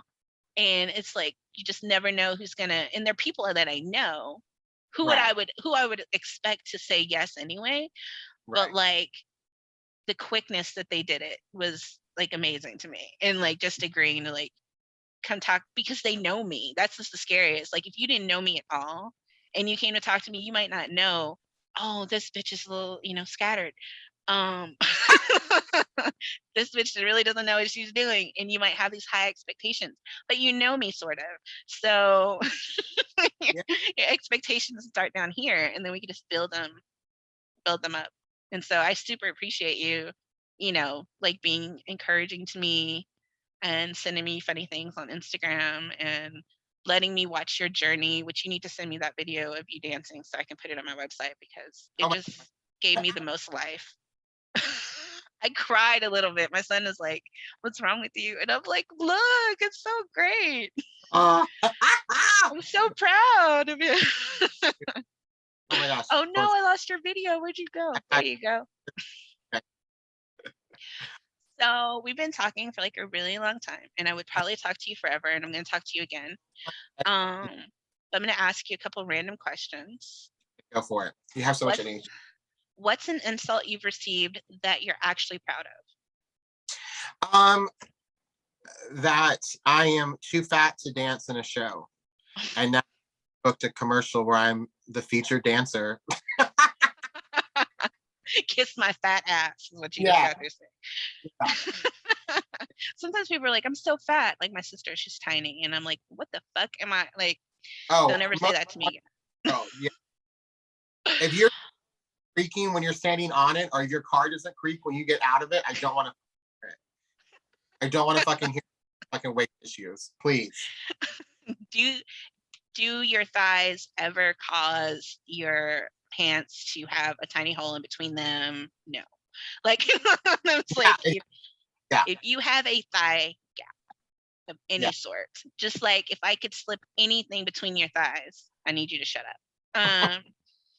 But you're beautiful. My son's like, everybody's beautiful. What's your theme song? My theme song is "I Might Have Been Queen" by Tina Turner. Okay, I'm gonna find it on Spotify and stick it in here somewhere. Do you not know it? Do you know it? No. You gonna sing it? Oh, it's the best. It's the best. For me, that's my theme song. Like that's like, yeah. It's just so okay, I know we're talking so much and you have so much editing to do, but so she wrote it. It's based on her. I don't want to say she thinks or she knows whatever, but Tina Turner believes that in a past life she was a pharaoh, right? Okay. And so that song is basically her saying, "I might have been queen," and there's a part in the song, I'm probably going to misquote it, but she says, I look through it all and my future's no shock to me. I look back and I'm down in history. Like, it's just, I've always, again, I never really said I wanted to do this until I was 21. But when I feel like as soon as I could process information as a young child, I knew that I wanted what I wanted in life. And that's why the lyric that I look to it all and my future is no shock to me, is because yes, I'm so thankful for all of this experience and for all the blessings that have come my way, but at the same time I'm not surprised. Because you're amazing. Like, bitch, I wrote this life myself. Yes. Queen by Tina Turner. Please listen to it. Please look it up. It's one of her best arias. I'm gonna look it up. Mine is My Life by Billy Joel. That's my theme song. Love it. Just like, you can speak your mind, but not on my fucking time. Exactly. I love that song. Okay, do you wash your face first in the shower or something else? Washing my face is the last thing I do, because I heard Dr. Oz once say washing your face is the last thing you should do. So really? Yes, it should go hair, body, face. Okay. Well, I'm black, so I don't wash my hair every time I get in the shower. It depends on what my hair is doing, what I need it to do. Yeah. But I wash my face first always, because especially if I'm even considering using the same washcloth, sometimes I have a separate one. But if I don't, then I do my face first, then I do my body, and then that towel is through. Right. We're done with you now, because I don't want anything that was down there to be up here. So you said, so you wash your hair first. So it goes hair, body, face, because the dirtiness of your hair, this is what Dr. Oz, okay, this is, and fuck him, I guess, or whatever, but the dirt, the oils and all the dirty gunk in your hair, like if you have product in your hair and stuff like that, that's all going to wash out, and then it's going to get onto your body. So then you now and then also it's going to get onto your face and everything like that. So like you then have to wash your body, and then the last thing you want to do is wash your face, because that way you get everything off all that dirt from the soap, from the water, you know, all that stuff that you had on you, that's coming off your face. Okay. Because if you were to wash your face first and then wash your hair, and then all the gunk in your hair and the product in your hair, it's going to get onto your face. Okay. Well, when I wash my hair, I think I wash my face second. Okay, then if I wash my hair in the shower, because sometimes I wash it in the sink. But and also not every time I shower either. And I don't use really any products in my hair, so that's something. Because I'm like, I get my hair flat ironed like every 2 weeks now, and otherwise it's just whatever the fuck it does. If I wash it and let it go, or I get braids, in which case, you know. So I saw this article that was like, what do you wash first or whatever? And so if it said, if your head or your hair is the part of your body you wash first in the shower, you're a person who likes discipline and order. The topmost part of your body generally denotes strength, and washing it first indicates you have a firm opinion about everything and you believe in being practical. You also manage time very well and are known for your punctuality. You often put brains above wealth when choosing your friends. So that's what that says. So I know some of that cannot be about me because I am not a punctual person. I will show up, but so that's about, that's about you. Well, girl, send me that. That is like, it's pretty much spot on. Now, punctuality is something I'm always struggling with, but you know what? I am a person of color, and that is just. Is that what it is? That's what we're gonna blame it on. Okay. So mine is, if you wash your face first, it says you are basically tending to all the 5 senses: smell, sight, taste, touch, and hearing. It means you're very concerned about how you're perceived and thus want to take the utmost care of what is seen. Noticed first by others, the face. You are always anxious about what others think of you, and at times get frustrated or stressed and might feel embarrassed too. It is hard for these people to hear bad things about themselves. And that may be very true. My resume says that I will take criticism and I will take it, but once I get home with it, I will take it to your face, and then after that I will go home and process it. And I do, it's like part of me is always like, fuck people, like, man, fuck them. You know, and then part of me is like, but love me. It's the very I want to be liked, but also I don't care if you like me. It's very weird. I'm a very complex person, I guess. I don't know, but I guess so. I always do say this is the moneymaker, though. Okay, I do like my face. I love it. So can I ask you a question? Yeah. Which I think I kind of already got the answer for. But would you rather be feared or adored? Oh, it depends on the day. Yeah. Sometimes I would rather be feared. But no, I guess adored. I don't know. I guess it depends on the people. Because I never want my children to be afraid of me. I want them to love me the most of anybody they'll ever have in their whole life. But I don't know. That's a good question. I want to, but like as a manager, I'm very chill. So maybe I like being liked. I don't know. Because I just I don't really like I'm working with other adults. I don't feel like I should have to, why should you be afraid of me? Why should you be worried when I pop up? I'm not a micromanager. Do your shit, and then I'll do my shit, and then we'll just, it'll be cool. I'm not gonna be your best friend. I may or may not remember your birthday. I'm not coming to your events. But while we're here in this space, right. Would you rather be feared or adored? I'm gonna quote Michael Scott from The Office. Yay. I want people to be afraid of how much they love me. That is one of my son's favorite shows. That's so funny. I think that's what he says. Or he says, I want people to fear how much they love me, or something like that. I don't know. Something like that. That sounds familiar. I remember The Devil Wears Prada came out in high school, and I remember going to the movies and seeing the trailer for it. And the trailer was Meryl Streep. Meryl Streep coming out of the elevator, or her coming up the elevator, and everyone was panicking and running around and everything like that. Gird your loins. Yes. Yeah, gird your loins. And I remember being in the theater, watching it happen.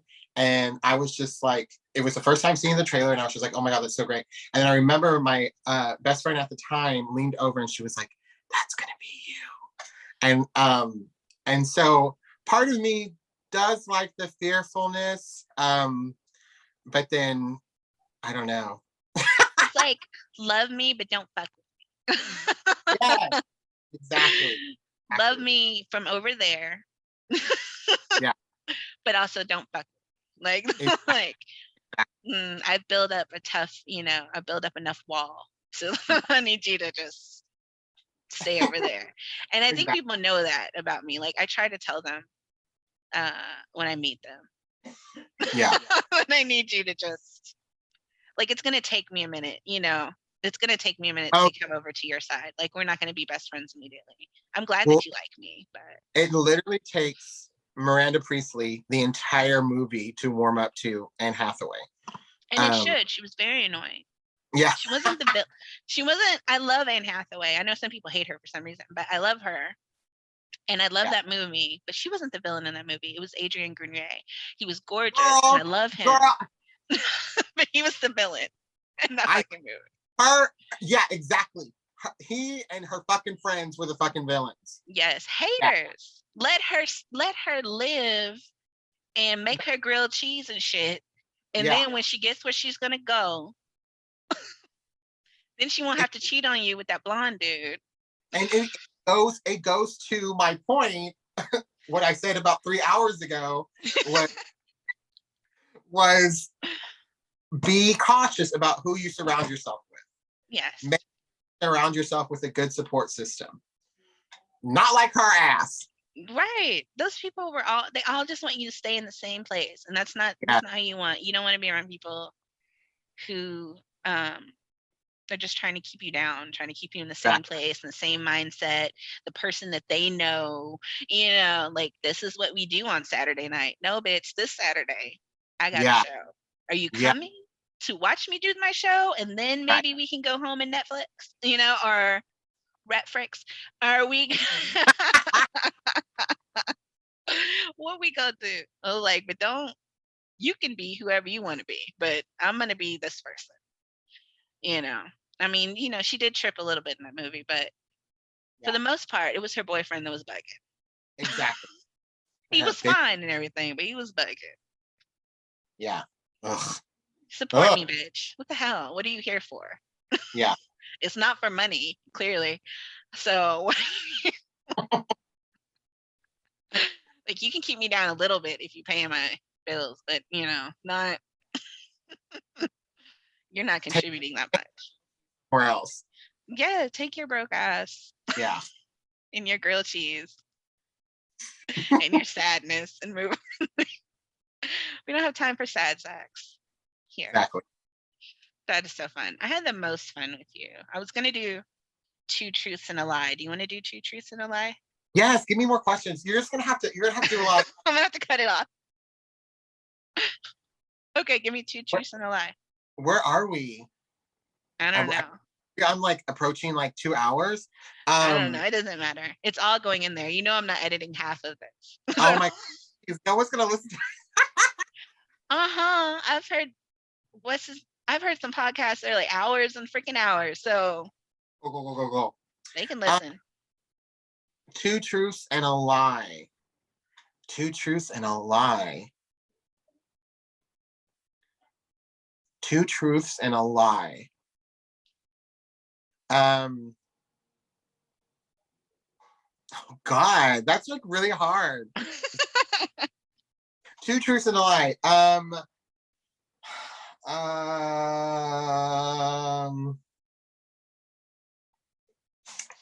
I saw Tina Turner in concert. I 2 truths and a lie. I saw Tina Turner in concert. Okay. I'm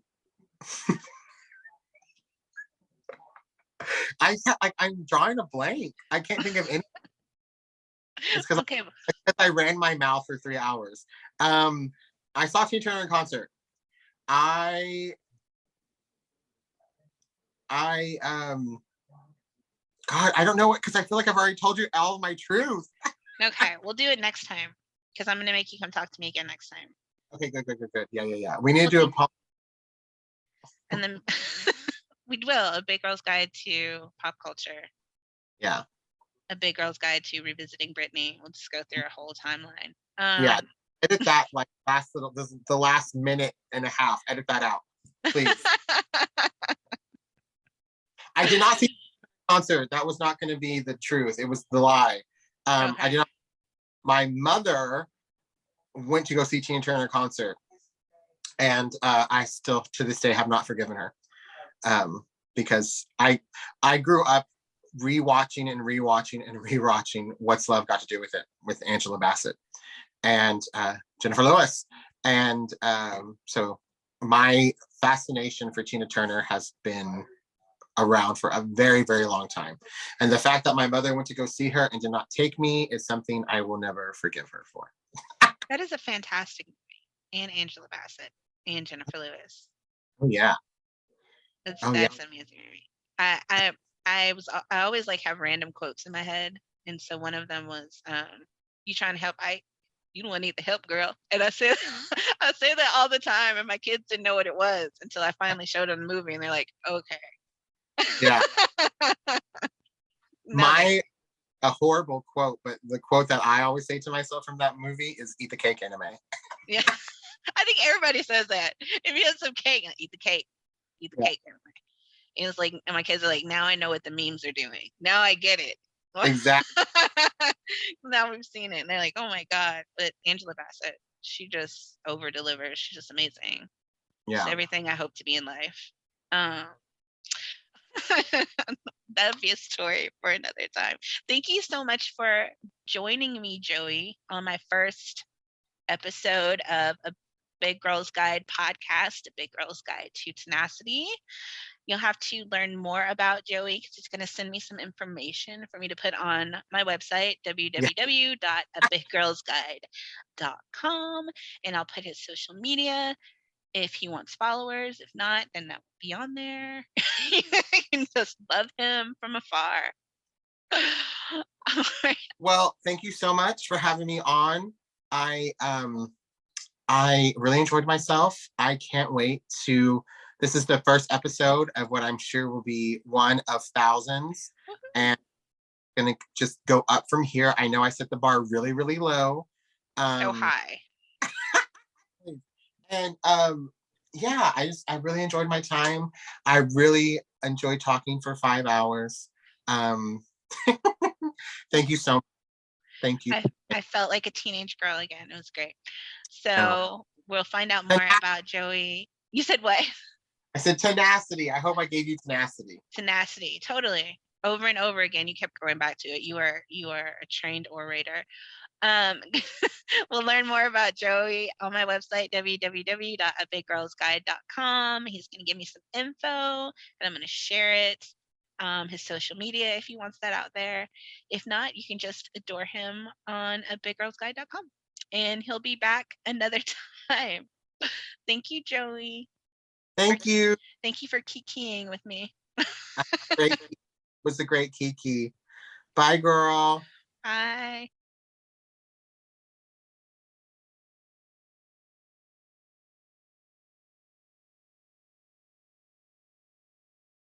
Go full Grey Gardens. You deserve it.